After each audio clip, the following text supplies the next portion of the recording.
पूरी दुनिया में आपने भगवान शिव को हमेशा नंदी की सवारी करते देखा होगा, लेकिन भारत में एक ऐसी जगह है जहां महादेव नंदी पर नहीं बल्कि एक मेंढक की पीठ पर सवार हैं। इतना ही नहीं, यहाँ नंदी बैठे हुए नहीं बल्कि अपने प्रभु को देखने के लिए खड़े हैं। कहते हैं इस मेंढक मंदिर में मांगी गई मुराद कभी खाली नहीं जाती। लेकिन आखिर एक राजा को मेंढक का मंदिर क्यों बनाना पड़ा?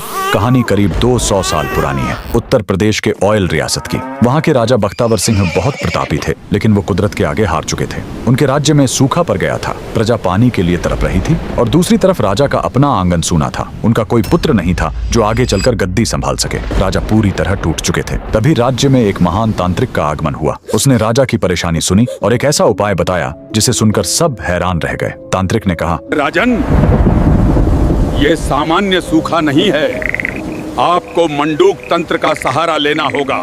मेंढक ही वो जीव है जो बादलों को बुलाता है।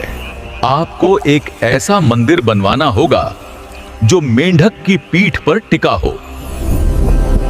राजा ने तांत्रिक की बात मान ली। निर्माण शुरू हुआ, लेकिन इसमें सीमेंट या चूने का इस्तेमाल नहीं किया गया। इस मंदिर को अमर बनाने के लिए पत्थरों को औरत की दाल और गुड़ के पेस्ट से जोड़ा गया। जमीन से 100 फीट ऊपर एक विशाल पत्थर के मेंढक की आकृति बनाई गई और उसी के ऊपर यह भव्य मंदिर खड़ा किया गया। मंदिर तो बन गया, लेकिन प्राण प्रतिष्ठा के लिए राजा खुद नर्मदा नदी से पवित्र नर्मदेश्वर शिवलिंग लेकर आए। और फिर वही हुआ जिसका सबको इंतजार था। जैसे ही पूजा शुरू हुई, आसमान में काले बादल छा गए और राज्य में झमाझम बारिश हुई। इतना ही नहीं, कुछ समय बाद राजा को पुत्र रत्न की प्राप्ति भी हुई। आज भी यूपी के लखीमपुर खीरी में यह मंदिर शान से खड़ा है। इस अद्भुत मेंढक मंदिर के लिए कमेंट में लिखें, हर हर महादेव।